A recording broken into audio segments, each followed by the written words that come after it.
Hello and welcome to a remembered episode of Pittsburgh Sports Memories podcast. I'm your co-host Steve Wharton. As usual, I'm joined by, Hi, everybody. I'm Tim Hannon. not everybody gets remembered, Tim. Some people, we forget about. I'm sure there's people, we went to high school with that we don't remember out of our whole class of 12, right, Tim? I remember everybody perfectly Yeah, these perfectly. years later.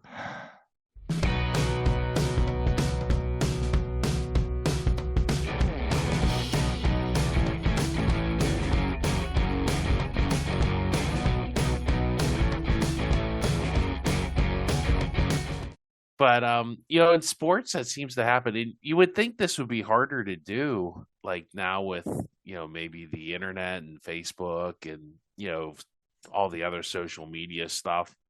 But it just seems that like especially like sports figures, there are a few here that maybe are a little bit more than one shining moment, but there's some guys that like had like kind of a season or two that were really in the spotlight and then just kind of disappeared. And I was just kind of wondering whatever happened to these guys. Some of these guys had pretty mediocre careers, but we've swept them into the dustbins of our memory and quickly forgot about them as the latest new shiny person or thing came along.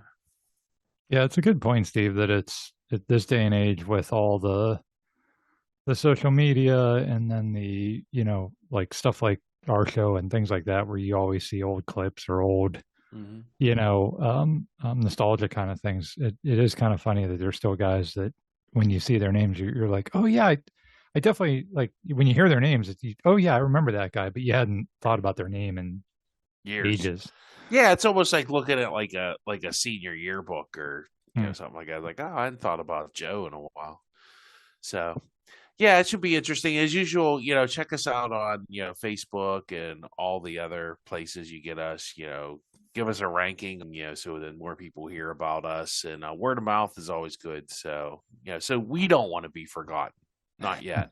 Not yet. So, although I did have a funny story. I had a person tell me they would fallen asleep listening to another podcast and then woke up to like, who is that guy talking? And it was our podcast. They had forgotten to set it so that the I guess the podcast would stop. At the end. So That would be great if we could somehow set this podcast to automatically come on every time somebody tried to fall asleep listening to another podcast.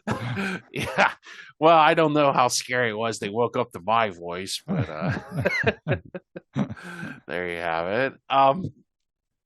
Anyway, the first person out of the shoot here will be Andre Battle of Hastings. If we remember him, he was a wide receiver, so that's who he was. He was for the Steelers from 1993 to 1996. I want to say he came from Georgia. Um, his best season was 1995. He had 48 receptions for 500 yards, 502 yards. So forget those 2 yards, Tim. In 1996, he also had 72 receptions for 739 yards and 6 touchdowns. So 1996 was maybe a little better. His big moment in the sun was Super Bowl 30. He had 10 receptions for 98 yards. At the time, I think that was the a record of Super Bowl performance for a receiver. And of course, I referred the Battle of Hastings by Chris Berman, which I do believe was won by the British so some time long ago, in maybe 1066, or was that Agincourt? I don't know. Anyway, he said as about his Super Bowl like success. For me in the Super Bowl, I was just doing what I always did. It just turned out to be my day because the opportunities were there. Oh, and I was a good receiver too. Ha ha ha ha. I think you had brought up earlier when we were about to do this podcast that he's often referred to as the guy that ran the wrong route. Like there was a miscommunication between him and Neil O'Donnell, and that's why one of the interceptions happened. So Yeah, that's what the story is. It's one of those things where, did he wrong? Was Neil expecting him to be there and he wasn't, and that's why he threw the ball to Larry Brown covering grass?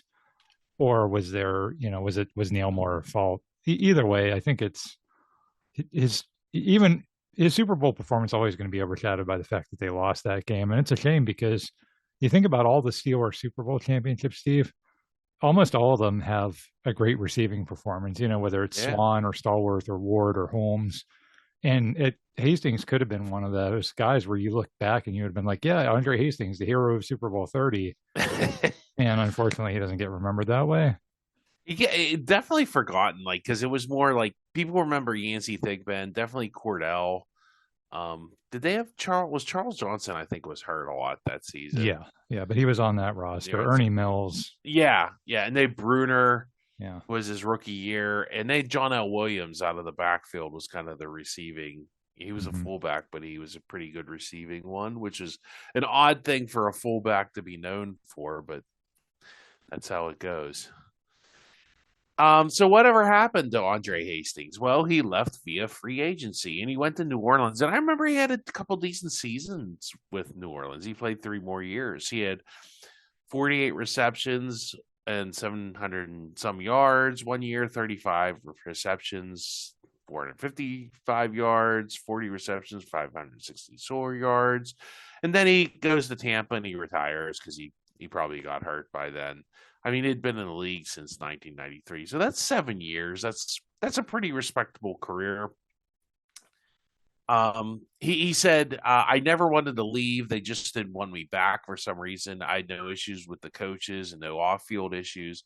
It's like that. You can't take it personally. They are in the market to win games, but I did want to go back. No one ever wants to leave Pittsburgh. There are no Carson Palmers in Pittsburgh. Hmm. So that was an interesting quote by Andre Hastings. So Yeah, yeah, very interesting. And the Steelers ran into a lot of wide receiver problems later in the '90s. That's why they kept using first round picks on wide receivers. And so maybe that was a mistake letting him go. yeah, I mean, well, they let Thigpen go too, but Thigpen was like every other year. He was like he just had a lot of injury problems, but when he was good, he definitely was good because he went to Tennessee and had a solid year, like a year later Yeah. after. So maybe they picked Yancey Thigpen over Andre Hastings, and they should have done the reverse because Ernie Mills left too, free agency. Like they lost all three of those guys to free agency. So. Yes. Next up is another Steeler wide receiver you may or may not remember. Nate Washington. Who? Who, Tim? Nate Washington. Nasty Nate.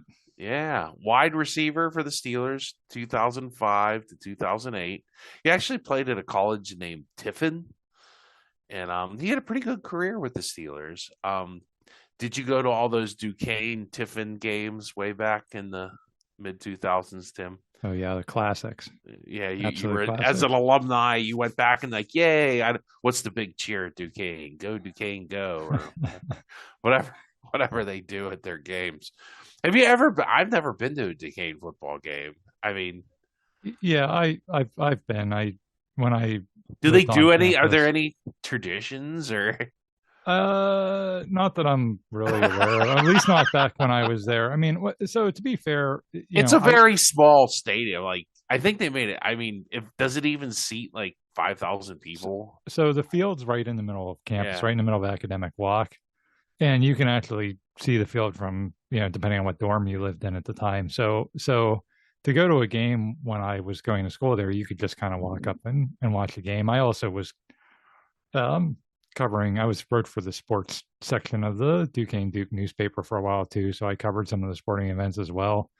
But back then, this was the '90s. Duquesne was very, very small. It's gotten a lot bigger now. They're now, they played Pitt last season. Yeah. They've played Florida State. They've played WVU. They are now getting like some of those. I know that's the like, come get creamed by a team that's trying to prepare for the season, but that's still a bigger notch on their belt than it was when I was there.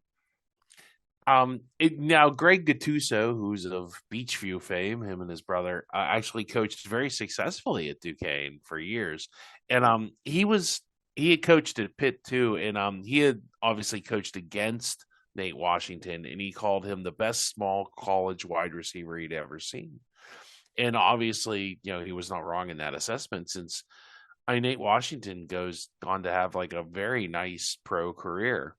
His first career catch was in 2005 in the AFC Championship game. He had a catch in Super Bowl 43. He also has two Super Bowl rings with the Steelers, Tim. So he had a very solid, nice little career.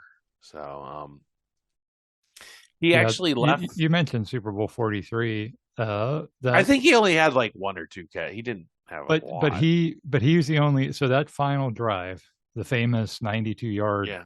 march down the field drive, there's only two people that touched the ball other than Roethlisberger on that drive. Oh, it was him and Holmes. Yeah, Yeah. him and Holmes. Yeah, and there was even a long pass that Roethlisberger attempted in that drive for Washington that actually went incomplete. So that was pretty significant. Like Hines Ward never touches the ball. Heath Miller never touches the ball. It's all Washington and Holmes. Now, granted, obviously Holmes did the bigger share of the lifting on that drive, but it's still pretty interesting that Nate Washington was the other guy on that drive. Yeah. So whatever happened to Nate Washington, he left via free agency in 2009, and he actually had four more productive years before retiring in 2016. I think he went to Tennessee, right? Another guy. I think he went to the Yeah, I believe Titans. so. Yes. Yeah, and he was pretty effective there. So, how about a guy? I don't know if everybody's forgotten, or maybe they just don't realize how good he was. James Ferrier. So who was he? He was a linebacker for the Steelers from 2002 to 2011. He was a free agent signing from the Jets. Outside of Jerome Bettis, this is probably the best free agent slash trade the Steelers have ever made. He's a two-time Super Bowl champion, 40 and 43. He's a first team All Pro in 2004, second team All Pro in 2008, two-time Pro Bowler, two-time second team All ACC. He's in the Virginia Sports Hall of Fame. His nickname is Potsy because I guess he had a pot belly, not after Happy Days. He had a pot belly. I just remember he made a big tackle on Peyton Manning in that AFC Championship game or AFC divisional game against the Colts and Peyton Manning, and that was a big play. Was that on third down or fourth down? I want to say. Yeah, it was they had two sacks on that drive. The Yeah. one was at the 2-yard line to, turn the ball over on downs. But not for a fumble, that would have been the game. That would have been the game, yeah. So yeah, a really great career with the Steelers and just like a very underrated player. I think the Steeler fans know who he is, but maybe not the newer ones or the more casual ones. So whatever happened to James Ferrier, like everybody else, Father Time is undefeated, and he retired in 2011. Tim, and he's been in the Pittsburgh Steelers Hall of Honor in 2020, and in my opinion, the Steelers are still trying to replace him. Quite honestly, they tried with Ryan Shazier. They tried with Patrick Queen. Neither of those guys really have played as well as James Ferrier, in my opinion. I think Shazier might have been on a track to be pretty good until his injury, but Patrick Queen can't cover anybody. He can stop the run, but he can't really cover a pass. So that's a really good point. They've never, since he retired, they've never really been able to replace him. I never thought about that till you said it. It's so true. They had the other guy that went to Cleveland, the guy from Michigan, Devin Bush. Who was good for like half a season and then got hurt and just fell apart, like both off the field and on the field for whatever reason. So yeah, he was a high draft pick. Shazier was a high draft pick. Queen was a big money free agent. So Queen it's not for lack of trying. Like they keep saying, "Oh, Queen's that." I just remember there were games where like teams were wanting the tight end to the middle of the field and like picking on him, like Seattle especially. Like I just didn't feel he was all that effective, at least in that role. So yeah, we'll see. It'll be interesting now that because everything that you just mentioned has one common thread line, and it's Mike Tomlin. There's always a Mike Tomlin defense. So it'll be interesting to see if a different defense, I guess we'll know if Patrick Queen is like. Well, he got run out of Baltimore too. I mean, I think Baltimore just thought he wanted too much money, maybe. Yeah, you're right. I don't know if it wasn't like he was cut or something. He was a free Yeah. agent, but you're right. It'll be interesting to see. I'm just saying it'll be interesting to see if a different defensive coach, if anything, Yeah, changes with it's him. just going to be a weird year. We'll cover that in the current events. Yeah, So, so Mr. Jeff King, Tim, do you remember Jeff King? for sure. All right. Who was he? He was from Arkansas. What we won't hold that against him. He was from Arkansas in the 80s, and his name is not Clinton. He's drafted by the Pirates first overall in 1986. He played for the Pirates from 1989 to 1996. His MLB debut was June 2nd of 1989 with the Pirates. He played third base. He's one of the few guys that hit 2 home runs in the same inning. He shares that record with Willie McCovey and Andrew Dawson. Did I say Andrew? I meant Andre. Sorry, I put a W at the end of his name. Well, Jeff King, for his part, once again, Jeff King was kind of a mediocre player. He wasn't bad, but he wasn't like a superstar, and he was on a really good team. So he hit 256 for his career with the Pirates, hit 154 home runs, which back then that was a decent amount. He had a history of back problems, so much so that Bobby Bonilla had to play third base in the 1990 NLCS. And if you remember Bobby Bonilla at third base, that was a little bit of a disaster. Scary would be the Yeah. best word. Well, that's why they moved to the right field. It's like, because he would Yeah. like, it wasn't like he couldn't field. He could field okay. It's just like every time he'd throw the ball, it'd be like 5 feet over Sid Bream's head. Like Sid Bream would have to like try and jump like super high to catch the ball. It was amazing. So, And if I remember correctly from our Barry Bonds episode, that was one of the things that Barry Bonds did that um, ticked everybody off was he publicly criticized King for not playing in that series. yeah, well, Jeff King, I don't think like he didn't like baseball apparently. Like I've read that in some of the articles I read and stuff, like that he just very much disliked Mm. baseball, and it was just kind of so it kind of leads into a nice whatever happened to. So he was traded to Kansas City in 1996 with Jay Bell. Him and Jay Bell went to the Kansas City for Joe Randa. Good God, Joe Randa was not that good. He retired in '99 due to back problems. And the reason like they think he disliked baseball is because the day after he was like, okay, I'm fully vested in baseball's pension. It's like, I'm out, guys. And it was like the middle of the season. Like it was Wow. like July or August. Because I guess it would make sense because he started in June, right? So it was probably like what maybe like gives it like a couple extra weeks just to make sure. But like, why you couldn't just last till the end of the season and like be like I'm out. So maybe Barry Bonds had something to say about like, you got to play through the pain, but he had Mm. back problems. Back problems are pretty painful, and maybe you put him out there and he's not that effective anyway. So Good point. I mean, I don't know who was in right field. Probably Gary Reedus or somebody. Yeah. So Yeah. Okay, that's interesting. Here's a good, if you want a good trivia question, Steve. You said he was the first overall pick in the MLB draft. yeah, That's 1986. Yeah. so the Pirates have had the first overall pick in the MLB draft 6 times. That was actually the first time. You Mm. want to take a guess at the other 5 guys that they picked first overall? I don't know. Wasn't one like guy they wouldn't pick because of the catcher? They didn't pick Uh, somebody else. no, that wasn't the Just, first pick, but that was a uh, good guess. I mean, one's pretty obvious, pretty recent. Skeens, right? Yeah, Skeens. Yeah, Yeah. Uh, I don't uh, know. Henry Davis. Oh yeah, that's right, and he's terrible. It Yeah. shows what a joke that Major League Baseball draft is. It's just, Yeah. yeah. The other guys were a little bit more mixed bag. Chris Benson, Brian Bullington stunk, and then Garrett Cole. Oh, Cole and Benson were good. Yeah. Man. Yeah. Benson was okay. I wouldn't say he's the level of Cole, but he was, He he was at was a least mixed bag. mediocre. Yeah. Yeah, I mean, come on, Davis is terrible. Right. But he catches skiing, so they have to keep him.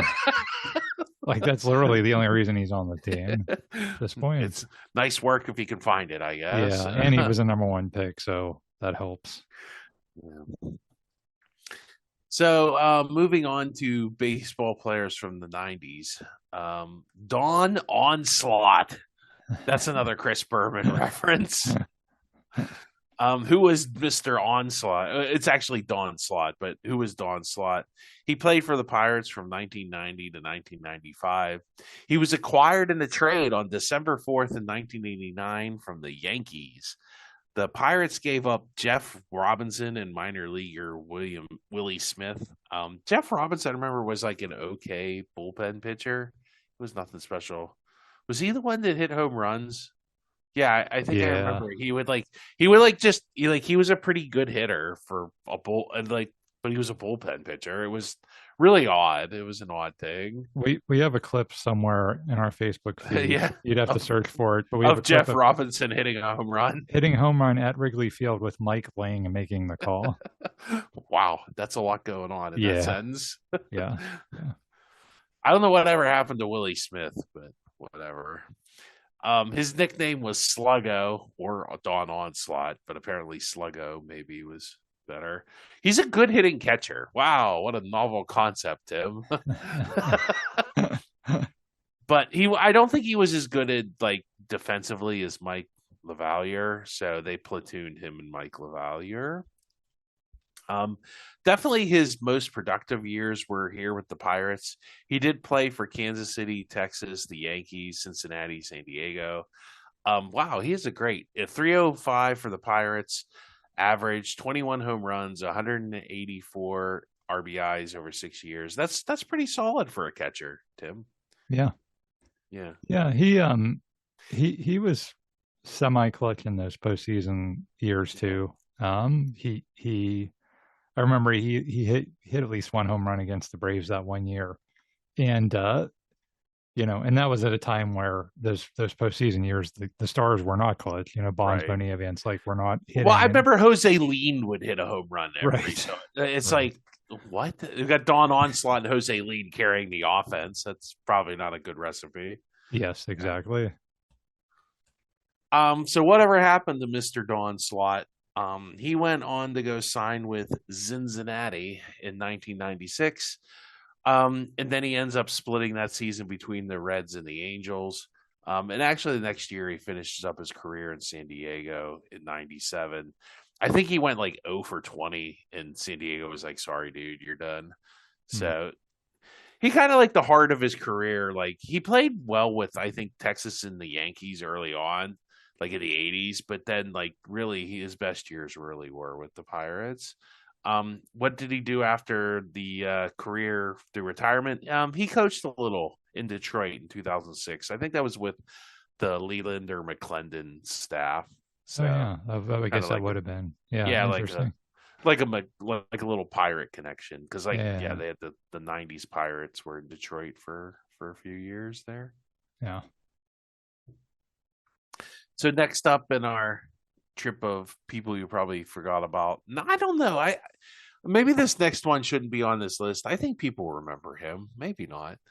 How about Aaron Smith, Tim? Do you think more people remember him or forgot him or? I think people remember Aaron Smith. I think it helps that he played during those Super Bowl Oh champion yeah, years. I yeah. think if it's always easier to Like remember the like a guys on Joel the. Steed. Yeah, like people like forget how good he was. Yeah, that's Yeah, a perfect comparison because yeah. Joel Steed was a really, really good defensive tackle and maybe probably around the same level as Aaron Smith, but people would easily remember Aaron Smith more just because he played on championship teams. That's a perfect comparison. Yeah, maybe I should have put Joel Steed here instead of Aaron Smith. Now But I want to find out what happened to Joel Steed. yeah. Sequel episode. Yeah. Aaron Smith is a defensive end, obviously, for the Steelers from 1999 to 2011. He only ever played for the Steelers. He played at Northern Colorado, and he was drafted in the 4th round. He's a 2-time Pro Bowler, which seems like a ripoff. Like he should have made more than that. He's in the Steelers Hall of Honor. He made the Sports Illustrated All-Decade team in 2000, which that's pretty impressive. Oh wow. And I that must didn't have know been that. for the 2000s. That's for the That still says a lot. yeah. Did you know he wanted to play basketball? His first love is basketball. He really likes basketball. He kind of looks like a basketball player. Like if you think about it, like he kind of bulked up for football, but you look at him, he's like kind of got like those long arms, and he's pretty tall. So Yeah.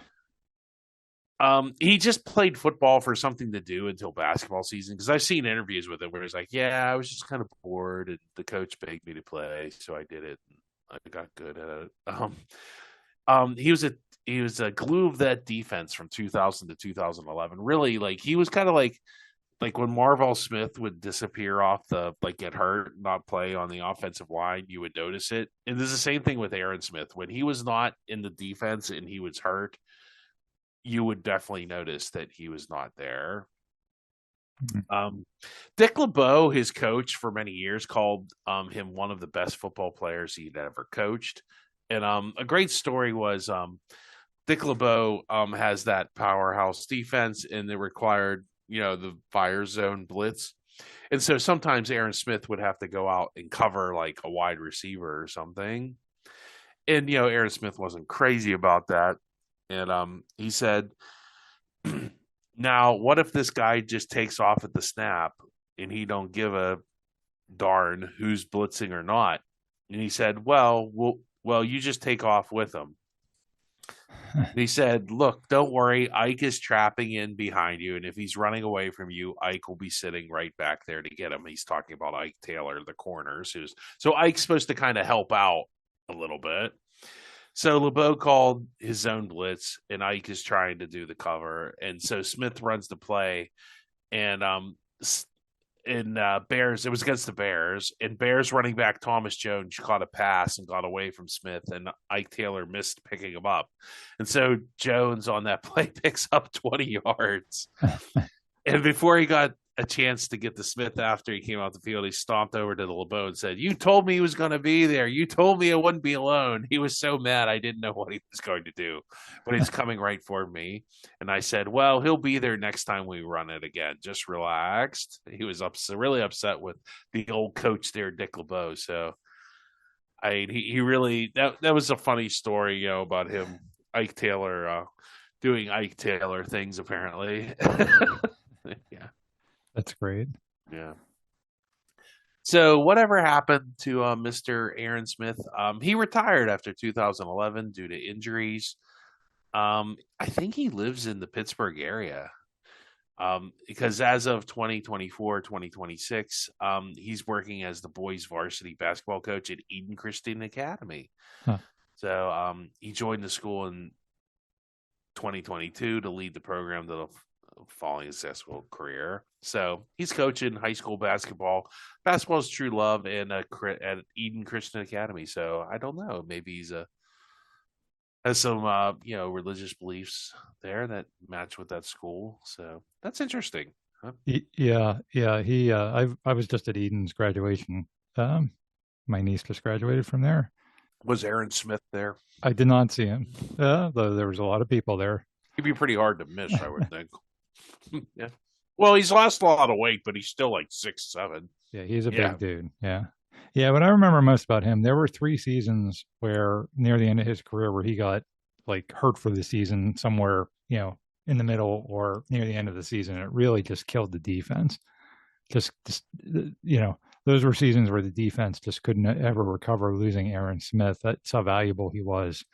And you talked about his faith. I remember so when he was playing for the Steelers, his son, who I think was like 4, was diagnosed with leukemia. That's right, he was, yeah. And that became a story. He didn't want that to get out in the public, and yeah, he kind of kept that under wraps. He didn't ever make a big deal out of it. He didn't want to, and then his wife, I guess, kind of said, "Hey, I think this would be good to have the support of people." And then he said, and by the way, one of the people that really did that on his behalf, I know you're not a huge Ron Cook fan, but Ron Cook wrote this just tremendous column. It was like one of the only times I ever emailed Ron Cook and said, like, thank you so much for writing that.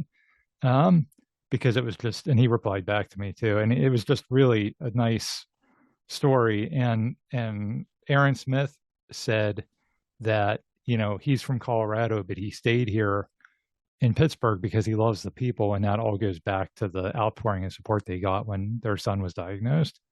Oh, that's awesome. Wow, Yeah, that's a nice story, Tim. Yeah, glad you included that.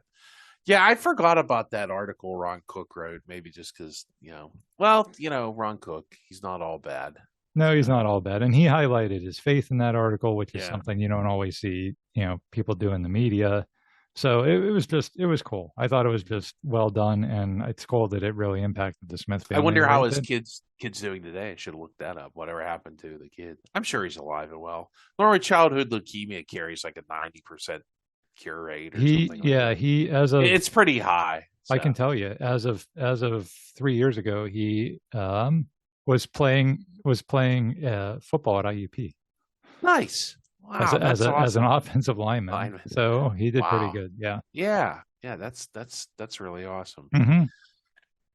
So moving on to not a quite as serious a topic, but that was a great story, Tim. That was a nice way to put a bow on that. Omar Moreno, um, who was he? And I don't know, people. I don't know. So you think people our podcast might remember it? I don't know. I think we trend around this age, maybe. I vaguely remember Omar Moreno. I just remember my dad really liked him. He played center field for the Pirates from 1975 to 1982. He was signed as an amateur free agent from Panama. Panama. There's a red station wagon playing Panama. On March 30th, 1969, by legendary scout in Latin America, Howie Hack. I don't know the guy's name.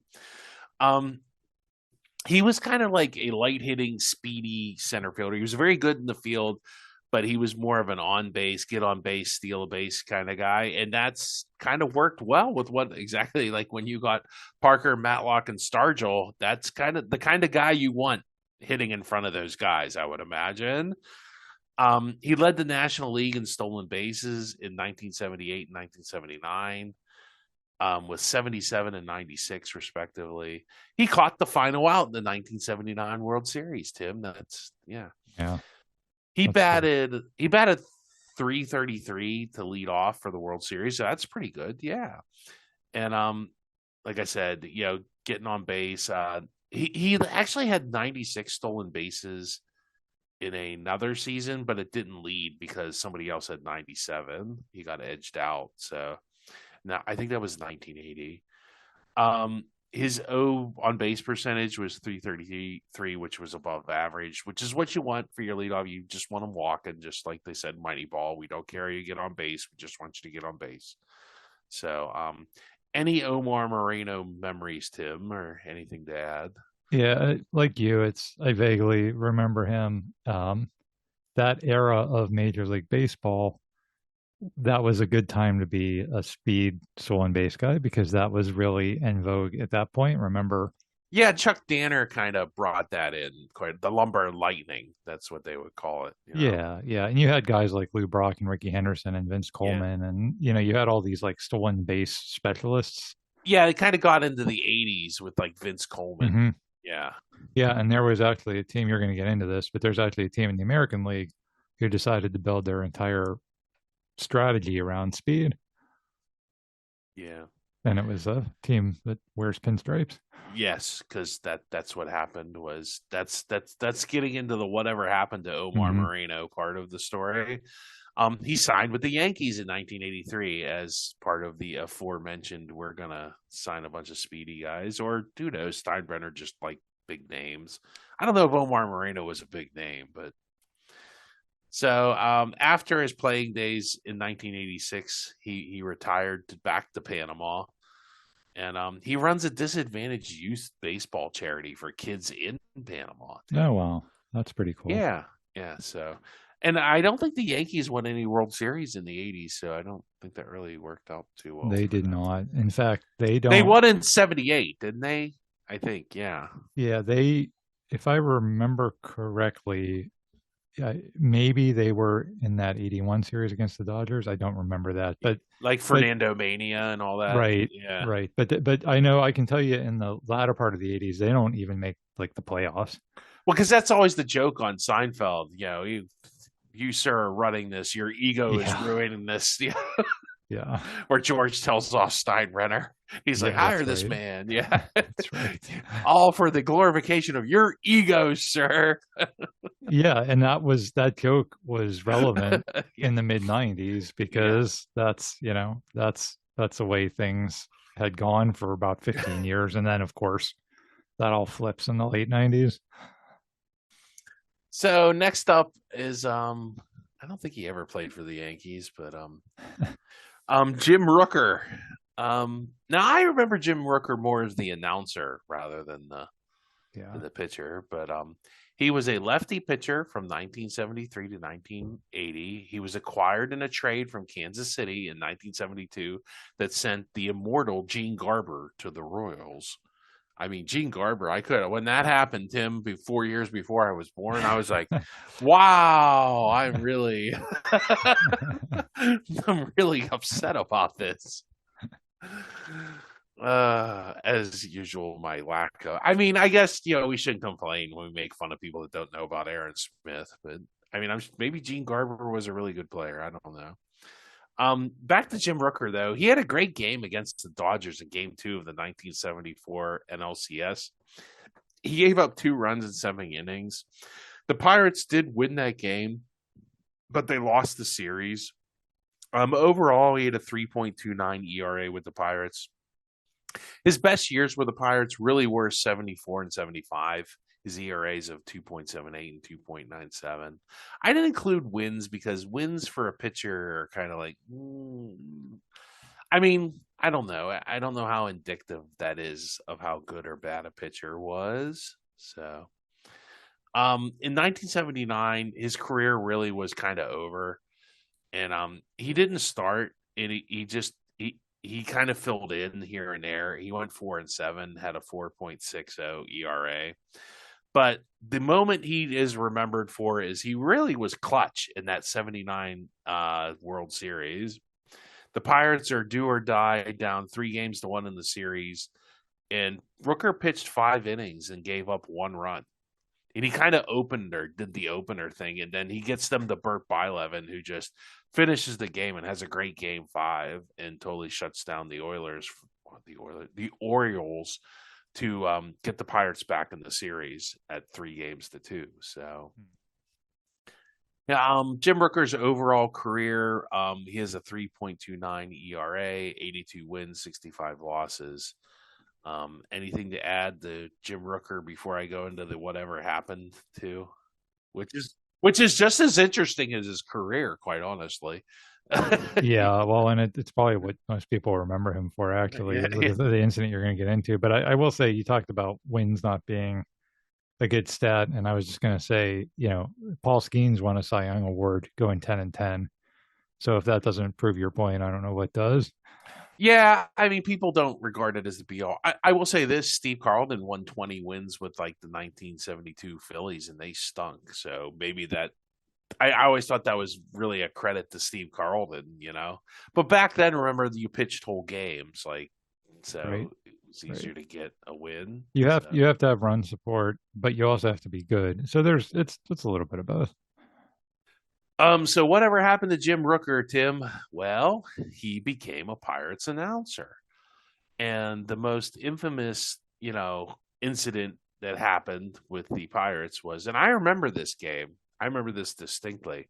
So in June 8th, 1989, the Pirates are in Philadelphia playing in the old vet. And the Pirates scored 10 runs in the top of the first inning, Tim. And I remember me and my friend, I did not know you at that point in time, Tim. I was with another person named Teddy. And me and Teddy and his dad were like, okay, this game's over. We're going to go out. And I think we went out and got some pizza or something. And when he came back, and all of a sudden the Pirates are like losing. And we're like, what? What happened? This game was over. And we weren't the only ones who thought that, because Jim Rooker, after he scored 10 runs, said, if they lose this game, I'll walk back to Pittsburgh. And Steve Jeltz infamously hits 2 home runs, leading to Barry Bonds wondering who Steve Jeltz is. Or they lose 15-11 on a wild pitch. They don't even lose by like 1 run. They lose by 4 runs. A wild pitch by Darren Dalton. The 2-run single, Phillies take the lead. I think that was like in the 8th. So I remember 1989 was like the year the Pirates didn't have a bullpen, much like this year. Like because like no lead was safe that year with the Pirates bullpen. So Yep. that was kind of the story of the season for them. Because they had a decent 1988, and this was a year they definitely regressed. Yeah, they had some injuries that year too, but in 1988 they had Jim Gott was their Yeah, closer, and and he that that was the game that opened the season. Jim walked in the winning run in Montreal. right. Wow, I just said a lot of things that don't exist. Yeah, yeah, and that's kind of what happened was, he was their closer. He had set the team record for saves. Yeah, he got hurt early in Yeah, that season, and they really didn't have anything after that. Like it exactly. would like they would get to the 7th inning, and everything would fall apart like Yep, every yep, game. So yeah, and they would be up like 5-1 or 6-2, and then all of a sudden they'd lose 8-6, whatever it was. So Rooker for his part does make good on the walk, and I think we did this as part of a podcast. It's in one of our podcast episodes buried somewhere, this story. He walks 300 miles from Veterans Stadium all the way to Three Rivers Stadium during the off season for charity. And yeah, good for him. Him and his buddy did it, and yeah, they were afraid like through rural Pennsylvania because like he obviously couldn't walk the turnpike, so he walked like Route 30 or whatever it was, and like they're afraid there wasn't much of like a what do we call it, shoulder. shoulder, yeah, and they're afraid he'd get hit by a car, and he almost did. He said he had to like jump out of the way of like an 18-wheeler one time, so but he walks the 300 miles. That's a kind of impressive. Like, what did it take him? 2 weeks, 3 weeks, something like that. So, Yeah, yeah, it was cool that he actually did it. and it was for charity, Right. So it was great. It was a cool little thing they did. Whatever happened to Jim Rooker after that? He began writing children's books with baseball as the subject. It was like, darn you, pirate relievers, can't you hold a lead? It's like good night lead or something, or I'm trying to think of like the walk, the home run, and the wild pitch. Bedtime stories for children. He retired from broadcasting Pirates games in 1993. It's kind of like there's another guy that's kind of like this. Like we're never sure, like if he was forced out, fired. He is 83 years young, Tim. Oh wow. Can you believe it? So he's been around. He was born in 1942, so he's no spring chicken. But yeah, that's a fun story. Um, Going to a different fun story. Have you ever heard of Ed Ott, Tim? Oh yeah. Oh Yeah. yeah, Ed Ott. That was another one of my dad's favorite players for just interesting reasons. So Ed Ott, who was he? He was a catcher for the Pirates from 1974 to 1980. So he's on the 79 World Series team. He was drafted 23rd round out of high school in 1970, and he was a very good defensive catcher. And his nickname was the Otter. Now this kind of becomes like relevant in his later years and just the way he conducts himself. He was a high school wrestler, and he was a very good high school wrestler. He was from like the backwoods of Pennsylvania, and my dad used to say that would help him throw runners out at the plate because you can remember at that time you were allowed to block the plate, and Ed Ott was kind of a bigger guy, and so he would just like totally destroy people at the plate. So it was quite interesting. So it leads to an incident, and actually, this wasn't anybody blocking the plate. It was August 12th, 1977. And there was a game against the Mets. Ott slid hard in the Mets second baseman Felix Milan, trying to break up a double play. Another thing you were allowed to do, but I think Milan was actually on the base, so it wasn't like the Chung Ho Gong where you're sliding in the center field kind of move. Yeah. Milan shouted at Ott and hit him with the baseball in his hand. And Ott answered by picking Milan up in a wrestling move, upending him, and then slamming onto his knee. So like he does like, I don't know, what would you call it, like a power? I don't know. What's the name of that wrestling move? Power drop, I think. Power Maybe. I drop, don't yeah. know. Yeah. He did this at Three Rivers Stadium. It severely injured Milan's shoulder. and the incident effectively ended this Milan guy's career. Chuck Tanner, for his part, said, "Hey, he got what was coming to him." Wow. That would get you fined today. It actually broke Felix Milan's collarbone. There's pretty cool pictures of it in the paper. I don't know if we'll be able to post that to our website, but hey, it looks neat. It's funny to see the pictures because like they have like 3 different pictures of it like happening.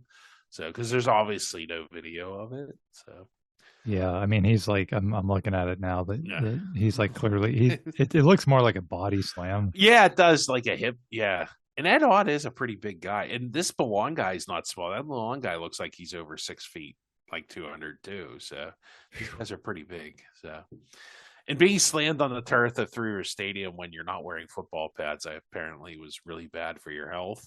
So probably even when you were wearing football pads, if this happened, this is like something looks out of a football game. Yeah, seriously.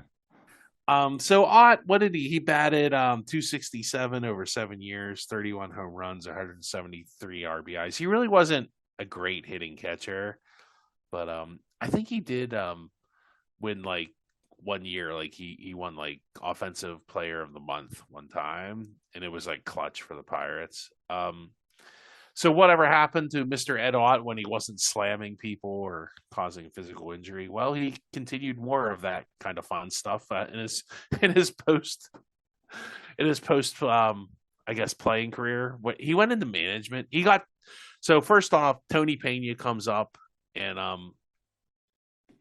he really doesn't have a spot anymore because Tony Pena can is better hitter, better catcher, better overall. So he gets traded to the Angels for Jason Thompson and Mickey Mallor. I don't remember Mickey Mallor, but I remember Jason Thompson. He was a pretty good power hitting Home first run baseman. hitter, yeah. He did retire. Ed Ott did in 1984 due to rotator cuff surgery, and he coached the Astros with Art Howe from 1989 to 1993, and he got in a fight with Rob Dibble, which whatever. I think Rob Dibble threw it. So they were coaching. I think it was with the Astros, and Rob Dibble threw at somebody. So Rob Dibble used to think he's like a tough guy until we met Ed Ott at like, how old is Ed Ott? Like this is probably like 1990. Probably like in his 40s by that point. Yeah, Ed Ott literally like chokes out Rod Dibble. So okay, tough guy. Wow. Unfortunately, Ed Ott did pass away. He died in 2024. So, but rest in peace, Mr. Ed Ott. I just recently read Dave Parker's autobiography, and he talks a ton about Ed Ott because he and Ed Ott were very similar personalities. They were both brash. They were both combative. And you would think 2 guys like that on the same team with that same personality are going to clash. They actually ended up being really, really close friends. And their relationship, at least if you read Dave Parker's book, which Ed Ott contributes to, it's based entirely on just making fun of each other constantly. Yeah, like in the dugout and everything. So but, good natured ribbing, I guess. Sure, not mean spirited, just like always, like brothers. Yeah. So, anywho, moving from baseball back to football, and I think we've covered this guy a little bit before. Do you remember Dennis Dixon? Well, I guess he did kind of play baseball for a little bit. He was a center fielder.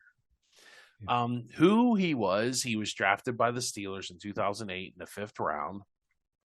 And he did get to play in a game in 2009 after Ben Roethlisberger and Charlie Batch got hurt, and it was against the Ravens. And he went 12 or 26, 154 yards, a touchdown, and interception. Unfortunately, the interception was in overtime and led to a Ravens game-winning field goal. 2009 was kind of the year the defense couldn't hold a lead, so it wasn't completely his fault. I think they had a lead late in the game, and they gave up a late drive. Then in 2010, Ben was suspended for going into the bathroom in Georgia, for doing not very nice things to people. 3 games to begin the 2010 season, and he actually started 2 games. And in the 2010 game was against the Falcons. He was 18 for 26 for 236 yards, an interception. The Steelers did win this one in overtime, 15-9.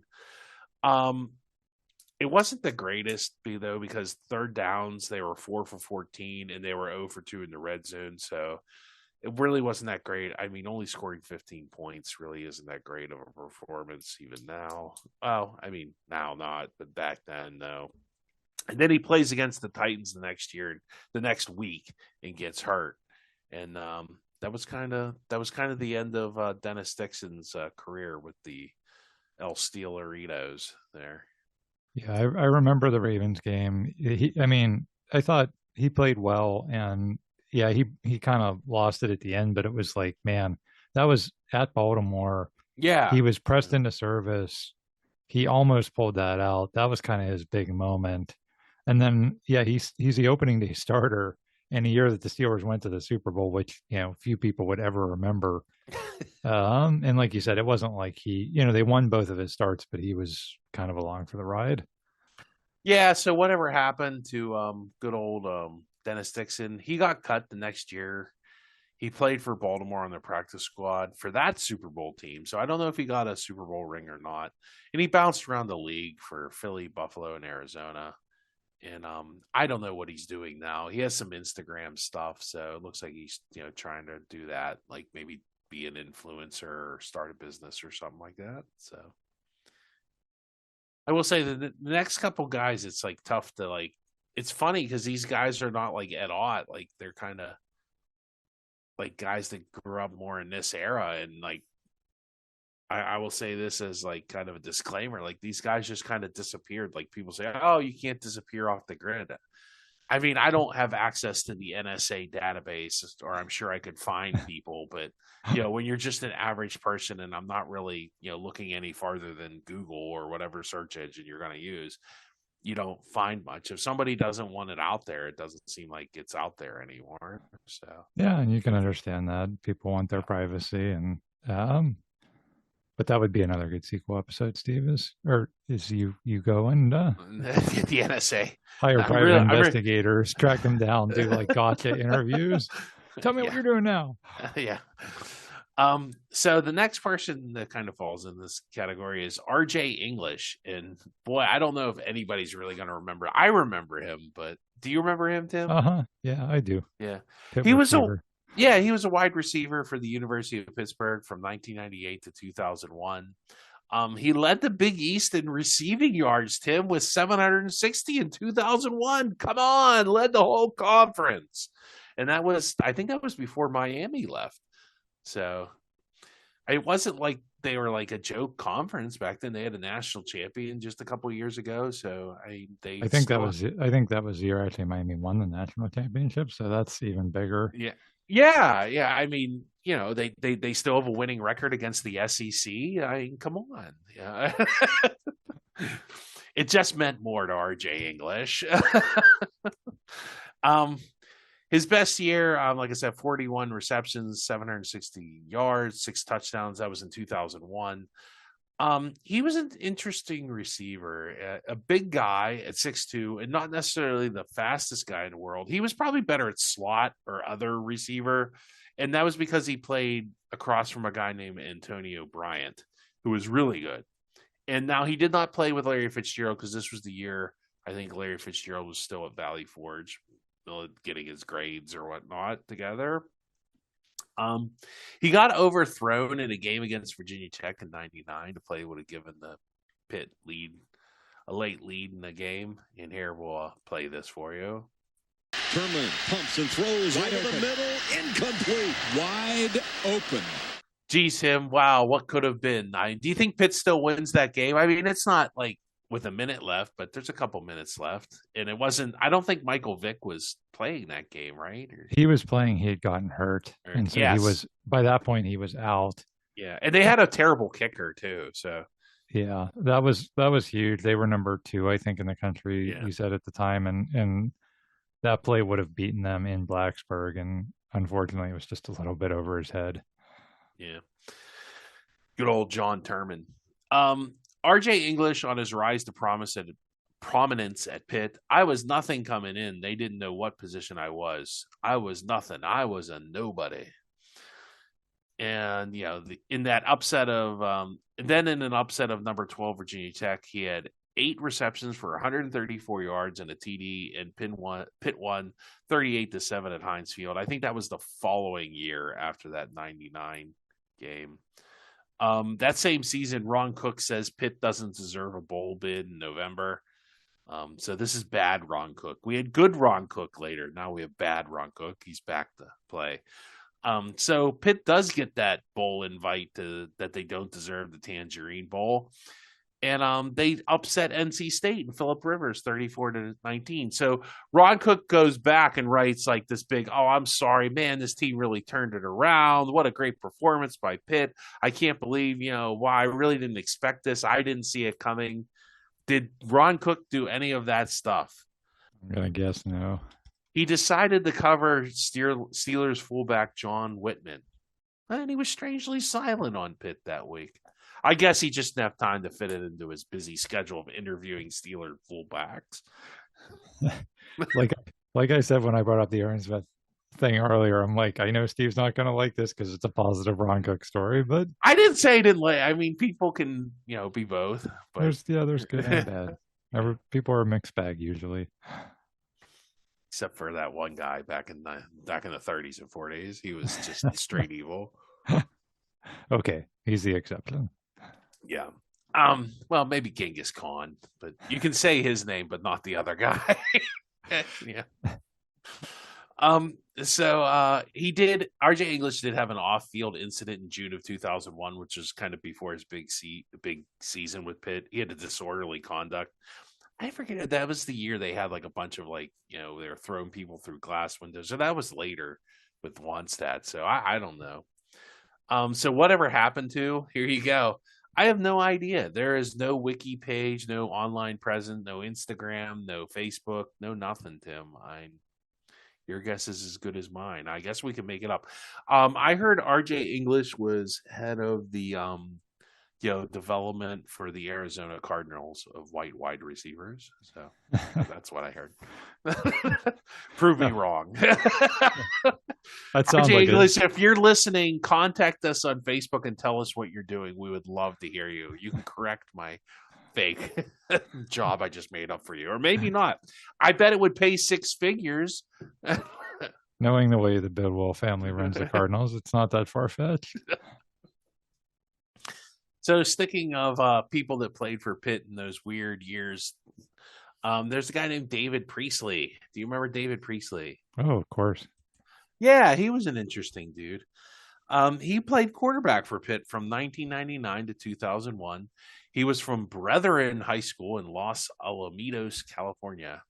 So why is he coming to Pitt to play? Well, that's because he had been at Ohio State with Walt Harris, and Walt Harris had kind of coached him when Walt Harris had recruited him to Ohio State, and then had been with him at Ohio State until Harris got the job at Pitt, and then I guess Priestley stayed like another year or so, and then transferred to Pitt and had to sit out a year. And Priestley's best year was his senior year, that 2001 year. He had 12 touchdowns and 8 interceptions with 2,128 yards. And it was always him back and forth with Turman.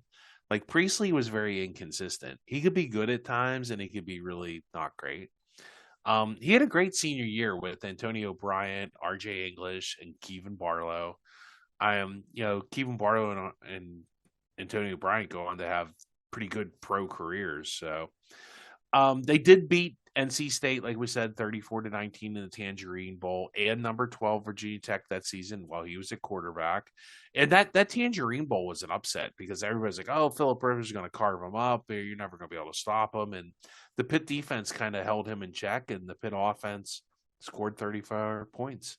So 2001 overall was an odd year. It had high expectations after a 7-win year in 2000 and a bowl game loss to Iowa State. Do you remember the quarterback from Iowa State, Tim? I do not. He was the immortal Sage Rosenfels. Oh yeah. Yeah, he was. Yeah. He played like 10 years in the NFL. Like he was not that good. Now the 2001 season gets off to a rocky start. Do you remember? I remember I went to the game against East Tennessee, like their annual cupcake game. And do you remember that play where so Walt Harris switches to the spread offense, which Walt was right. Everything was going to the spread offense, but the other problem was Walt didn't have the players to run the spread offense. So Priestley fakes this running play and runs the opposite direction of the play, and he runs for 70 yards, and by untouched, I mean there wasn't a player within 10 yards of him. It was pretty funny. They started calling him Vanilla Vic after that play and stuff. Vanilla Vic, nice. Yeah. They won, so they lose 4 games, and I think the low light was they lost to Boston College by 35 points. But then Walt Harris goes back to his original offense, and they win the next 6, and they make the bowl game, and they beat some highly ranked teams. So Priestley always seemed a little confused out there. I remember he would take a lot of timeouts. Even in an article, Harris stated that he was confused after Ohio State and couldn't pick up the offensive at Ohio State. But even at Pitt, he just, I don't know, he just never seemed to be to have really command of the offense. So there was an infamous moment in the backyard brawl that year. We almost threw the interception. Yeah. Yeah. Where the game was over and all they had to do was take a knee, and he inexplicably throws the ball that almost gets pick-sixed. It would have been it would have been a Joe Vizarczyk type of play. And if you watch the replay, him and Harris are looking at each other like, wait a second, you didn't want me to call that play? And, so yeah, you're right about confusion. He seems like a nice enough guy, and he was a good quarterback. You just, for every once in a while, he would just blah, so whatever happened to him, he's another guy I couldn't find a lot on, but there is a LinkedIn page for a person with that name that works for some company in Philadelphia. So I don't know. Maybe that's what he's doing. So there you go. Now, David Priestley, if you are out there, tell me what you are doing. We would like to know. Just for the fans of Pitt, it'd be nice to hear what you're up to.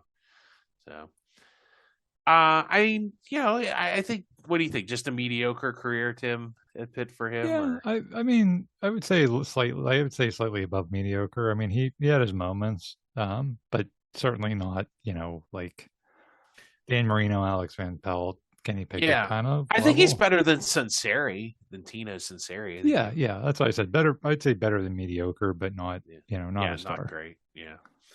How about this guy? You probably remember this guy, Brandon Sutter. Sutter. Yeah. Famous hockey family that he came from. Yeah. So who was he? He was a Penguin center from 2012 to 2015. He was acquired via trade from Carolina with Brian Dumoulin. Do you remember the other guy that came with that trade? Do you remember who they had to trade to get him? Yeah, that was the Stahl trade. Yeah. And boy, you know what? I maybe I should save this for the whatever happened to. I'll save that for the whatever happened to.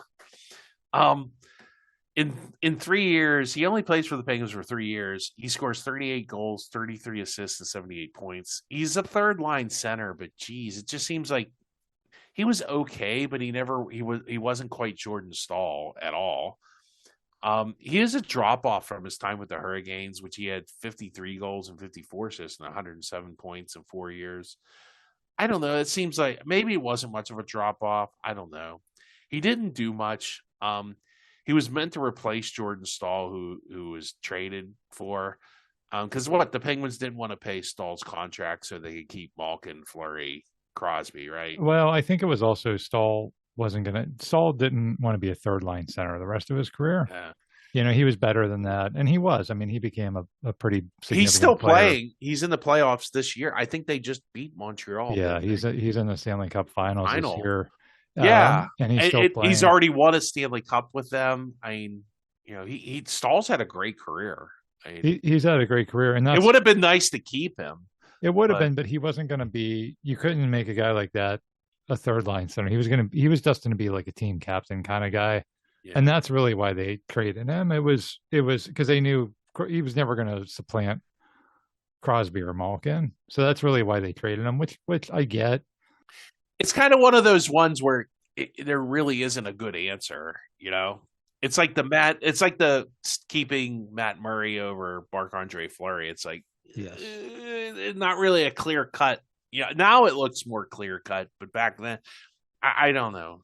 Yeah, and they did right by him. They traded him so he could play with his brother. Yeah, and all that kind of stuff. And you thought Suter would be, maybe not as good as Stahl, but like, okay, at least we're not like lost at that, because that was always the strength of the Penguins, being able to roll three lines and have it be they centered. don't really get that back until what year? The next after they get rid of him in 2015, they bring in Bonino, right? Yes, correct. Yep, and that's when things started rolling again. Not coincidentally. Yeah. So that leads us to the whatever happened to. So we're saying that wasn't a great trade for the Pens, but it was probably necessary. Yeah. Whatever happened to Brandon Suter? He got traded to Vancouver in 6 years, 54 goals, 50 assists, 170 points. He's a negative 29. I know plus minus isn't the be all end all. It's kind of like wins with pitchers, but I'm sorry, when it gets that bad, there's something gone wrong. Yeah, you're the common denominator at that point when the goals scored. Sorry, but like honestly, that's kind of a 6 years. Well, that is a drop off from his Penguin years. He retired in 2023. He got COVID in 2021, and he never really recovered from it. It's kind of a sad story. He's considered a COVID long hauler. Just never like one of those people. Some people got it and just kind of messed them up. So kind of a sad story for Brandon Suter. Like I was kind of hoping, like I remember when Madden was talking about, he said, well, if you're going to trade Stahl, you better trade him for like a Suter, or I forget who else, another famous hockey family. And, it just never quite worked out for Brandon Suter here. Yeah. Unfortunate. So how about Lanny for Terry, Tim? Go ball, get out of here. Yeah. Who was he? He was announcer for the Pirates from 1976 to 2008. 33 years, Tim. Jeez. Wow. He announced for the Rochester Americans, the minor league hockey team in the early 70s. He began with the Pirates in 1976, announcing 2 innings on radio as a color guy. It's like, here's your 2 innings, Lanny. He announced his 33 years is the longest tenure of announcer in Pirates history. I wonder if Greg Brown, he's got to be getting close to that, right? Oh, you would think, yeah, pretty close. He announced his 5,000th Pirate game in 2008. Boy, he saw a lot of bad baseball. He began splitting time with Greg Brown late in his career. In 2008, he was nominated for the Ford Frick Award, but he just was nominated. He didn't win it. In an article, he denied he was forced out by Frank Coonley. He said, Frank Coonley was great with me. I liked him. He wasn't mean to me. And here we'll play here's a great his catchphrase was, there was no doubt about it. Here the Pirates win the NL East, and here we'll play this. It's a great call. The Pirates are the champions of the National League East, and there is no doubt about it. And there was no doubt about that call, Tim, was there? All right. Yeah. That was the kind of the equivalent of Elvis has just left the building. Yeah. He also announced remember the chair throwing game by Bobby Knight in 1985? Oh, that's right. What a weird spot for him to be at. Like in that moment, he's announcing that game. We'll have that linked on the website. You can check out Bobby Knight throwing a chair. Not at an official. He just kind of throws it across the court. But Lanny Frateri's there to give us the play-by-play. So, whatever happened to Lanny Frateri? I remember he was doing Pony League baseball games, which is like for the Pony League World Series. So it's not like just like, Chartiers Valley and, whoever, down at the old Little League ball field. But he's a professor, believe it or not, at Washington and Jefferson College. And also he announces WVU baseball games on ESPN Plus. So good for Lanny, still working in his retirement years.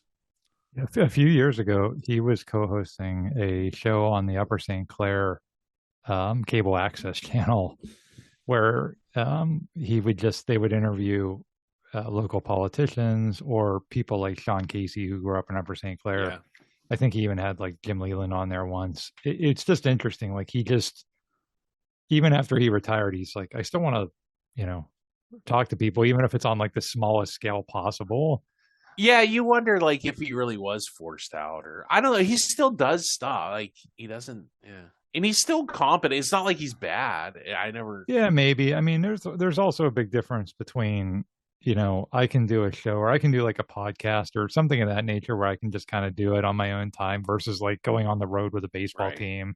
It's every day from April to October. Yes, pretty much. Yeah, that's quite with very few breaks. Yeah. Yeah. So next up, we're gonna go with another Penguins announcer. Bob Airy. Who was Bob Airy? He was the Penguins left wing from 1983 to 1993. He's from Montreal, Quebec. He was the Penguins' 15th overall draft pick in 1983. He spent 10 years with the Penguins, 132 goals, 140 assists. He's a plus 26. He's the exact opposite of Brandon Suter. I remember him playing for the Penguins, but I liked him as an announcer with Steve Mears. I always thought he was really solid. He announced the Stanley Cup win with the Penguins. He has 2 Stanley Cup wins of his own in 1991 and 1992. He has a world championship with Canada. Announced with the Penguins for 17 years. And then he was let go in 2023 after Fenway Sports Group bought the Penguins. I don't know what happened there. It's odd. Any thoughts on Bob Airy there, Tim? I agree with you. I liked him as an announcer. He was always, I thought, pretty insightful, and he always kind of had that like he would like geek out on hockey, like, yeah, oh, look at this play, look what this guy did. He kind of like brought some of that energy to the announcing, and it was like very genuine. It wasn't like him trying to pull like a John Madden shtick or something. He like literally, I think, just really loved hockey and was loyal to the Penguins all those years. And he got let go as soon as the management changed. Yeah. He still does some announcing for TSN, but I think he's semi-retired. He is 61, so I don't know. I did happen to I had spent some time north of the border recently, and I did see that Colby Armstrong is on a what's it called? Hockey Night in Canada, which is on the CBC. So no Bob Airy though. So unfortunate. Yeah. How about this guy, Tim? This guy probably has one of the shortest tenures with the Penguins, but one of the more memorable and influential. Ron Tugnut. Do you remember his nickname? I do not. Ron Tough Luck. They always think things went against him. Who was he? He was a goalie. He played one season. I wouldn't even call it one season, Tim. Is it even a season? He played 7 games in regular season after the trade deadline. He was a late season acquisition. They traded Tom Barrasso for Ron Tugnut in March 14th, 2000, and defenseman Yanni Laakkonen. Mm-hmm. He was a rental player for an off-season run. He replaced Jan Sebastian Aubin. And the Pens make a playoff run with his hot goalie. And they make it to the second round of the playoffs, and they take the first 2 games in Philadelphia to start the playoff series. This is in 2000. So you think, yeah, the Penguins are going to the next round, the conference final. But unfortunately, the Penguins decide they really want to play like the longest game ever. So the Philly wins this OT game. The Flyers and Pens, they play the 5 overtime game. This is still, I looked at it, it's still the 3rd longest game in NHL history, Tim. What were you doing at 2 a.m. when Keith Primo did this? Primo cuts the inside, scores! There it is! Keith Primo! Well, that seems like a very anticlimactic way to end a 5 overtime game, doesn't it, Tim? What I was doing was just slumping to the floor of my apartment in just devastation, because that was on 5 it's like overtime. not even that great of a goal. I mean, he kind of cuts to the middle of the ice, but he doesn't really do anything super fancy. But that's what happens after 8 periods of hockey. Like that was the kind of goal that was going to win that game. It wasn't going to be like a breakaway, like deke move thing. It was just going to be something seemingly not exciting. And that really stunk because Tugnutt played great in that game. 72 of 70 shots. Yeah, my goodness. My 70 shots. And he shut them out in game 1. He played really good against the Capitals in the series before. And that's, man, you want to talk about a big what if. If the Penguins get a goal in one of those overtimes, they're up 3-1 in the series. Like they probably win. They almost definitely make it to the next round against the Devils. And then who knows? Who knows what happens at that point? Especially when you got like a goalie that's red hot. So. Exactly. And I think they still had Mario. Mario was Mario. No, they had Yager. They had Yager. Yeah. And it wasn't a stacked team. That was the year that Herb Brooks had come along. They had fired Kevin Constantine in middle of the season, and they replaced him with Herb Brooks. Probably why they had to trade Barrasso, because I couldn't imagine Tom Barrasso and Herb Brooks occupying the same locker room. Yeah. Yeah, and so it wasn't like this great team, but that's what happens in the NHL playoffs a lot. Yeah, you're seeing that this most recent season with Vegas. You know, you fire a coach, and then all of a sudden the team that wasn't that good in the regular season gets hot in the playoffs. And like you said, Steve, having a like on fire goaltender that can carry you really far. So if that one game, that one overtime, if the Penguins get the goal instead of the Flyers, history could have been very different. And Ron Tugnutt might not be on a list of like, hey, remember that guy? Well, because he just played like, was he even here a month? I mean, you're right. Yeah, that's right. But he had such a memorable couple weeks here. Yeah, he did. Yeah. Like I said, Ron tough luck. Whatever happened to him, he leaves after the season because he's a free agent. So what had happened was they traded him because he was one of those deals where he's like a free agent. Oh. And the team, I think I want to say, was that the Nordiques? No, because he did play for Quebec, but I think the Nordiques were gone by then. But they were going to trade him anyway. Whatever team he was with was going to trade him. So there's this bidding war between the Penguins and the Blue Jackets. And the Blue Jackets give him more money. And he goes to Columbus and he wins 22 games in their first season, which is considered one of the best performances by goalies on an expansion team until Vegas came along. But Vegas had a stacked roster. So he lasts till 2003, 2004. He retires. So he had been in the league a while before that. Like I said, he played for the Nordiques, and he'd been up and down. And the Quebec, boy, there's a lot of things that don't exist anymore. Tim. Well, that's it. Hopefully you remember our podcast. Like I said, don't forget to like and share and tell all your friends about us, or put us on when you fall asleep. We can sing you a lullaby. Go to sleep, go to sleep. But thanks for tuning in. We'll check you next time, and God bless.